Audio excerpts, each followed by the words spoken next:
Hello there! Fancy learning some classic British idioms? Well, you're in luck. Let's dive into 15 of the best, complete with their meanings, origins, and examples. 1. Burn the candle at both ends, meaning to overwork oneself to the point of exhaustion. Origin. First recorded in the 17th century, originally referring to wasting resources like candle wax. Example. You've been working late and waking up early. Stop burning the candle at both ends. 2. Room to swing a cat, meaning a very small or cramped space. Origin. 17th century naval slang. Ships were so cramped there wasn't even enough room to swing a cat o' nine tails a whip. Example. My new apartment is tiny. There's barely room to swing a cat. 3. As useful as a chocolate teapot, meaning completely useless or impractical. Origin, a phrase from the 20th century, since a chocolate teapot would melt when filled with hot tea. Example, that broken umbrella is about as useful as a chocolate teapot. 4. On its last legs, meaning nearly worn out or about to stop working. Origin, from the 16th century, originally referring to exhausted horses. Example, my laptop is so slow I think it's on its last legs. 5. Bite the bullet, meaning to endure a painful or difficult situation with courage.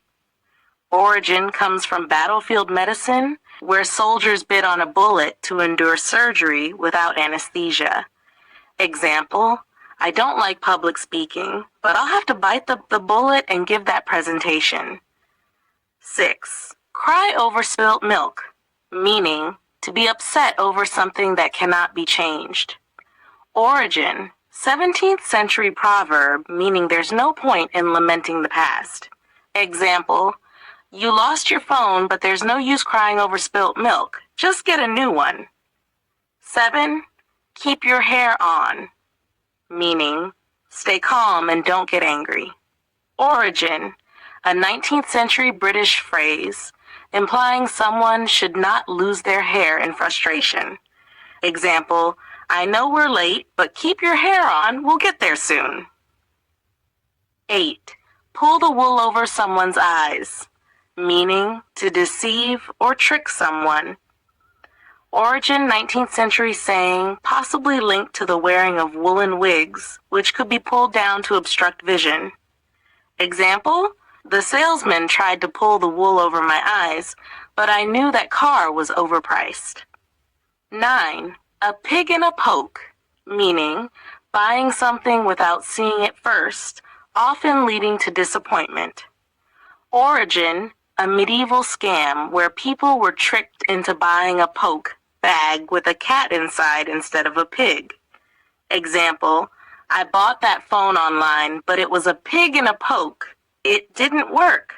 10. Keep your ear to the ground, meaning to stay alert and be aware of what's happening.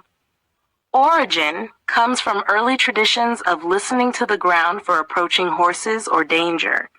Example, I hear there are layoffs coming, so I'm keeping my ear to the ground. 11. Throw in the towel, meaning to give up or admit defeat.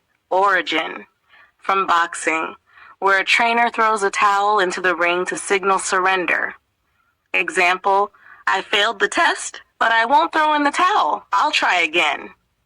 12. Every cloud has a silver lining, meaning there is something good in every bad situation.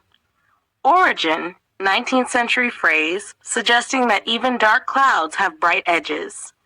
Example, I lost my job, but I found a better one. Every cloud has a silver lining. 13. Beat around the bush, meaning to avoid saying something directly.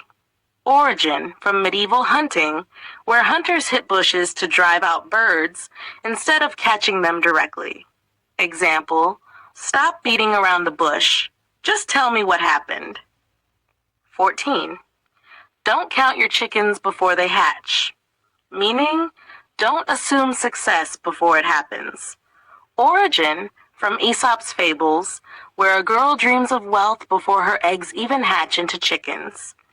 Example, I might get promoted, but I won't count my chickens before they hatch.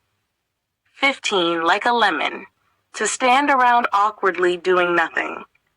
Origin, a modern British phrase, often used when someone is left out of a situation. Example, everyone left me at the party, and I was just standing there like a lemon. And there you have it, 15 classic British idioms, their meanings, origins, and examples. Next time you hear one, you'll know exactly what it means. Cheers!